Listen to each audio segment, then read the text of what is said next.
आज हम लोग अध्ययन करेंगे अध्याय 1 पर विविध प्रश्नावली।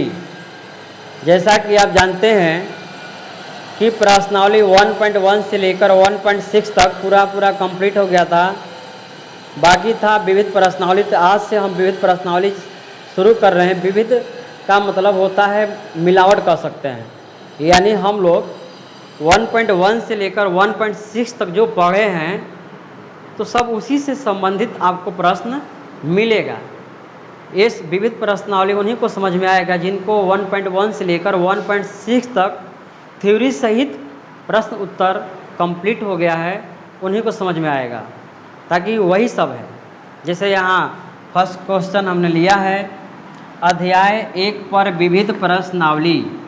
तो फर्स्ट क्वेश्चन में कह क्या रहा है कि निम्नलिखित समुच्चयों में से कौन किसका उपसमुच्चय है, इसका निर्णय कीजिए। निम्नलिखित समुच्चयों में से कौन किसका उपसमुच्चय है, इसका निर्णय कीजिए। देखिए, हम लोग को हिंदी में जो दिया है उसका भी मतलब समझ में आना चाहिए। जैसे यहाँ विविध दिया हुआ है और आपसे कोई पूछ दे कि विविध का मतलब होता क्या है, ठीक? तो विविध का मतलब आप सीधा सीधे समझिए मिलावट, यानी मिला हुआ, ठीक? यानी प्रश्नावली 1.1 से लेकर 1.6 तक जो पढ़े हैं उसी से संबंधित आपको क्वेश्चन मिलेगा, यानी सब मिक्स होगा। जैसे हम लोग 1.1 में समुच्चय के बारे में पढ़े हैं, 1.2 में टाइप्स ऑफ सेट्स पढ़े हैं, समुच्चय के प्रकार, 1.3 में पढ़े हम लोग उपसमुच्चय के बारे में, 1.4 में हम लोग पढ़े क्या, सम्मिलन और सर्वनिष्ठ के बारे में, और 1.5 में हम लोग पढ़े क्या पढ़े हैं, पूरक समुच्चय के बारे में, और 1.6 में पढ़े कि जब दो या दो से अधिक वस्तु के बारे में जिक्र किया जाता है तो NA यूनियन B बराबर NA plus NB minus NA intersection B। इससे संबंधित हम लोग, सूत्र से संबंधित हम लोग प्रश्न हल किए, तो उसी से संबंधित आपको पूरा क्वेश्चन मिलेगा। तो विविध का मतलब समझ गए मिलावट होता है, यानी इसमें हर प्रकार के क्वेश्चन आपको मिलेंगे जो जिस प्रकार के आप क्वेश्चन 1.1 से 1.6 तक पढ़ें। अब इसमें कह रहा है कि निम्नलिखित समुच्चयों में से कौन किसका उपसमुच्चय है। निम्नलिखित, देखिए आपसे कोई पूछ सकता है कि निम्नलिखित का मतलब क्या होता है। ये शब्द आपको बार बार मिलता होगा निम्नलिखित, लेकिन बहुत कम लोगों को मालूम रहता है कि निम्नलिखित का मतलब होता क्या है। निम्नलिखित ये आपको बहुत जगह मिलता है, किताब पढ़ते होंगे तो हर जगह लिखा रहा है निम्नलिखित। तो निम्नलिखित का मतलब होता है दो या दो से अधिक। कभी भी आप देखिएगा जब निम्नलिखित लिखा होगा तो वहाँ प्रश्न दो या दो से अधिक होंगे, ठीक ना। सिंगल रहता है, वहाँ नहीं लिखा रहता कि निम्नलिखित प्रश्नों के उत्तर बताइए, ऐसा नहीं लिखा रहता है। वहाँ की तो दो गो होगा या दो गो से ज़्यादा होगा। तो आप यहाँ देख रहे हैं A B C D ये 4 गो दिया हुआ है, इसलिए यहाँ निम्नलिखित। तो निम्नलिखित का मतलब दो या दो से अधिक। क्लियर? निम्नलिखित समुच्चयों में से कौन किसका उपसमुच्चय है, इसका निर्णय कीजिए। निर्णय करना है, निर्णय मतलब समझिए कि चुनना है कि कौन किसका है। नहीं आदमी बोलता है, अब जिसे निर्णय करते हैं ना कि इस बार देश के प्रधानमंत्री कौन होंगे, किसको बनाना चाहते हैं, आप निर्णय करते हैं, उसके अकॉर्डिंग आप वोट मारते हैं। तो सेम वही बात यहाँ पर है, इसमें निर्णय करना है, यानी समझिए कि चुनना है कि कौन किसका उपसमुच्चय है।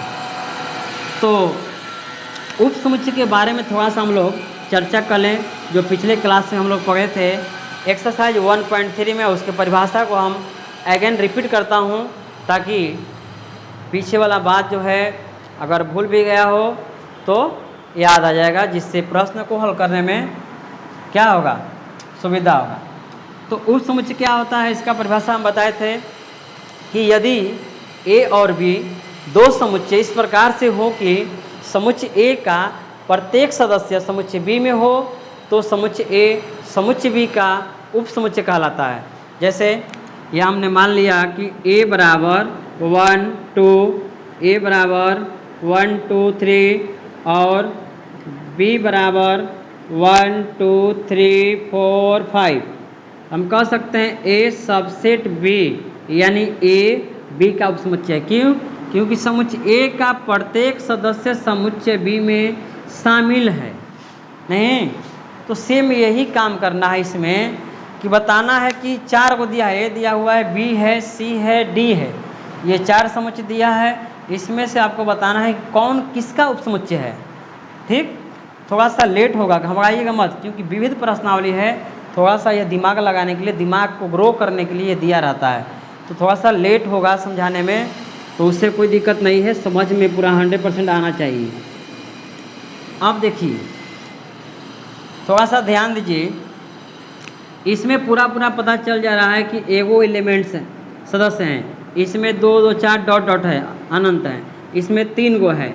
लेकिन समुच्चय ए में थोड़ा सा देखिए कि x सच डेट x सदस्य है r तथा x square minus 8x plus 12 बराबर 0 को संतुष्ट करने वाली सभी वास्तविक संख्याएं x है। इसमें तो पता चल जा रहा है कि कौन कौन सदस्य हैं, इसमें पता नहीं चल रहा। यह जो है समीकरण के रूप में दिया हुआ है, यानी कौन समीकरण है? द्विघात समीकरण, 10th क्लास में पढ़े थे आप। ठीक, हाँ, अगर आपको द्विघात समीकरण या समीकरण को तोड़ने नहीं आएगा तो फिर आपको दिक्कत होगा, तो आप कमेंट में बताइएगा, हम जो है इसका वीडियो एक अलग से बना देंगे। ठीक ना? तो थोड़ा सा प्रश्न को पढ़िए, ए बराबर एक्स सच डेट, इसको जो रहता है सच डेट पढ़ते हैं, एक्स सच डेट एक्स सदस्य का चिन्ह है आर। आर का मतलब कैपिटल आर है, यानी बड़ा आर है, तो इसको हम समझते हैं आर से वास्तविक संख्याएं, आर से वास्तविक संख्याएं तथा x square minus 8x plus 12 बराबर 0 को संतुष्ट करने वाली सभी वास्तविक संख्याएं x है। यानी यहाँ जो एक सदस्य आर है, इसका मतलब क्या हुआ?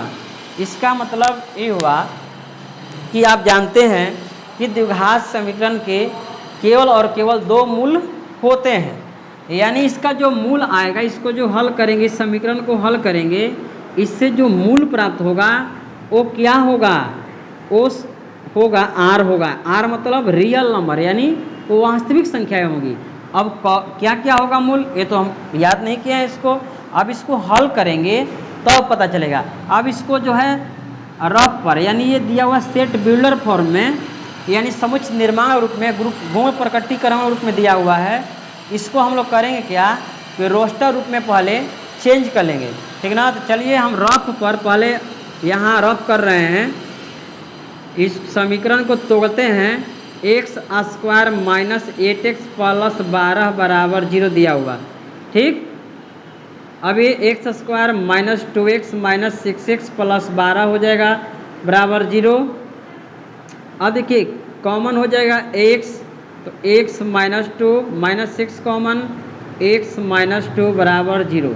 ये कैसे हो रहा है, ये चीज़ हमें यहाँ नहीं बता सकते हैं। अगर आपको नहीं आता होगा तो आप कमेंट कीजिएगा, हम अलग से वीडियो बना देंगे, क्योंकि इसको समझाने में बहुत समय लगता है।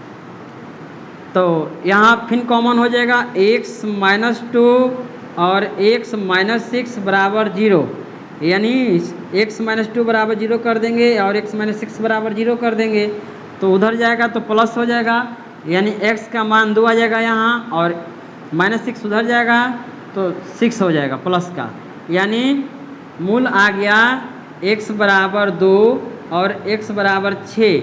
यानी यही बोल रहा है कि x सदस्य है r, यानी x का जो मान आया वो कैसा है, ये पहले ही बोला है कि रियल नंबर आएगा। ये जो सदस्य है, इस समुच्चय के जो सदस्य हैं वो क्या है? Real number. तो सदस्य कौन है? इसी समीकरण का जो मूल प्राप्त होगा, तो मूल आया 2 प्लस का और प्लस का 6, तो यही दोनों जो है इस समीकरण के मूल हैं और इस समुच्चय के यह दोनों सदस्य कहलाएंगे। ठीक, तो चलिए अब इस रफ को हम जो है साफ करते हैं और आगे बढ़ते हैं। अब ध्यान दीजिएगा, यहाँ a बराबर हो जाएगा 2,6। अभी हम हल किए हैं समीकरण को, a के पूरा अब हम लोग को सदस्य पता चल गया कि इस a में, समुच्चय a में सदस्य हैं 2 और 6। यहाँ देखिएगा b में है 2 4 6 और सी में है 2 4 6 8 डॉट डॉट। ये 3 डॉट बताता है कि ये संख्याएं अनंत हैं, यानी शुरू का मालूम है और अंतिम हम नहीं बता सकते हैं कौन होगा। डी देखिए यहाँ डी हो जाएगा, डी दिया हुआ है 6। अब पूरा चारों क्लियर हो गया कि कौन कौन सदस्य साफ साफ दिखाई दे रहा है। अब पहले दिखाई इसमें नहीं दे रहा था, समीकरण था तो समीकरण को तोड़ के हमने मूल प्राप्त कर लिया 2,6। इसमें दिया है 2 4 6, इसमें 2 4 6 8 डॉट डॉट है, इसमें 6 है। तो अब बताना है कि कौन किसका उपसमुच्चय है। ये समुच्चय दिया हुआ है 4 गो, इसमें से बताना है कौन किसका उपसमुच्चय है। तो चलिए उपसमुच्चय का परिभाषा हम लोग देख चुके हैं, यहाँ हम हल लिखेंगे। उपसमुच्चय का परिभाषा देख चुके हैं कि समुच्चय एक का समुच्चय बी में पूरा पूरा होना चाहिए, यानी समुच्चय पहला का दूसरे में पूरा पूरा होना चाहिए। तो देखिए थोड़ा सा ध्यान दीजिएगा, यहाँ समुच्चय एक का हम विचार कर रहे हैं तो 2 और 6 है। देखिए 2 और 6 कहाँ कहाँ है। देखिए समुच्चय बी में 2 4 है, ठीक। तो हम कह सकते हैं कि ए उपसमुच्चय बी, ए सबसेट बी, यानी ये बी का उपसमुच्चय है। क्यों है? क्योंकि समुच्चय ए का देखिए प्रत्येक सदस्य समुच्चय बी में शामिल है, यानी 2 6 है तो इसमें भी 2 6 है। तो पूरा पूरा साफ दिखाई दे रहा है कि समुच्चय ए का प्रत्येक सदस्य इसमें है, इसलिए हम इसको कह सकते हैं ए उपसमुच्चय बी। अब थोड़ा सा ध्यान दीजिए, ए का इससे हो गया संबंध और ए से संबंध देखिए यहाँ भी है, यानी ए वाला सी में पूरा पूरा है। देखिए 2 6 है तो इसमें 2 यहाँ 6, तो हम कह सकते हैं ए सबसेट बी, इंग्लिश में सबसेट बोलते हैं इसको, ए सबसेट बी पढ़ेंगे तो ये भी हो रहा है। अब देखिए और किसी में है ए वाला पार्ट, यानी समुच्चय ए के सदस्य इसमें तो है, तो हमने ए सबसेट बी लिख दिया। बी ए वाला देखिए सी में भी पूरा पूरा 2 6 दिखाई दे रहा है तो हमने लिख दिया। अब ए वाला जो है ए समुच्चय ए का सदस्य जो है और किसी में पूरा पूरा दिखाई नहीं दे रहा है, तो ए का काम खत्म। अब देखिए बी का हम मिला रहे हैं, तो बी में 2 4 6 है और सी में देखिए 2 4 6 है, यानी बी का पूरा पूरा सी में है। ये बी में जो सदस्य हैं पूरा पूरा सी में है, तो हम कह सकते हैं कि बी सबसेट सी, बी सबसेट ऐसे होगा थोड़ा सा, बी सबसेट सी, सबसेट मतलब उपसमुच्चय। अब देखिए बी का सी, बी वाला पूरा सदस्य सी में है तब बी उपसमुच्चय सी हो गया। अब देखिए और है कहीं बी वाला, तो बी वाला और किसी में नहीं है, ऊपर से हो गया, यानी ए का हो गया बी, ए का हो गया सी, बी का हो गया सी। अब देखिए नीचे से, अब नीचे से डी देखिए कौन किसका है, किधरों से देखना, हर तरफ से देखना है आपको, क्योंकि प्रश्न में ही बोला है कि कौन किसका उपसमुच्चय है। तो देखिए डी में 6 है, तो देखिए किस किस में 6 है, इसमें भी 6 है, इसमें भी 6 है, इसमें भी 6 है, तो हम कह सकते हैं डी जो है उपसमुच्चय हो जाएगा सी का। ये सी थोड़ा सा ऐसे होगा, और डी जो है बी भी बोल सकते हैं, डी बोल सकते हैं बी, और डी का ए में भी है तो डी बोल सकते हैं ए, यानी इतना सारा आंसर होगा। इस प्रश्न का ये सब उत्तर हुआ कि कौन किसका उपसमुच्चय है। तो बस देखना है कि समुच्चय पहले वाला का सदस्य दूसरे में पूरा पूरा होना चाहिए। तो एक बार अगेन रिपीट करते हैं, यहाँ देखिएगा ए सबसेट बी कैसे लिखा है, यहाँ ए समुच्चय ए का प्रत्येक सदस्य बी में यहाँ दिखाई दे रहा है, 2 6 है तो इसमें भी देखिए 2 6, इसलिए ए उपसमुच्चय बी। अब देखिए बी ए इसमें भी है, हो गया ही, ए सी में भी है ना 2 6, तो 2 6 इसमें भी है तो ये हो गया। अब देखिए बी पूरा पूरा इसमें है सी में, 2 4 6, 2 4 6 पूरा पूरा है। अब डी देखिए इधर नीचे से देखिएगा 6, तो डी उपसमुच्चय है सी का, डी उपसमुच्चय बी का, डी उपसमुच्चय ए का, यानी ई वाला डी का सदस्य इसमें भी है, इसमें भी है, इसमें भी है, यानी नीचे से सब में है, इसलिए हम लोग लिख दिए D subset C, D subset B, D subset A. तो आई होप, मैं ऐसा करता हूँ कि आप लोग को पूरा पूरा समझ में बातें आ गया होगा। तो अगर वीडियो अच्छा लगा लगा तो वीडियो को लाइक कीजिएगा, शेयर कीजिएगा अपने दोस्तों के बीच, और चैनल पर पहली बार आए होंगे तो चैनल को सब्सक्राइब करके बेल आइकन को प्रेस कर लीजिएगा ताकि इस तरह का वीडियो आपको मिलता रहे। चलते हैं, तब तक के लिए बहुत बहुत धन्यवाद।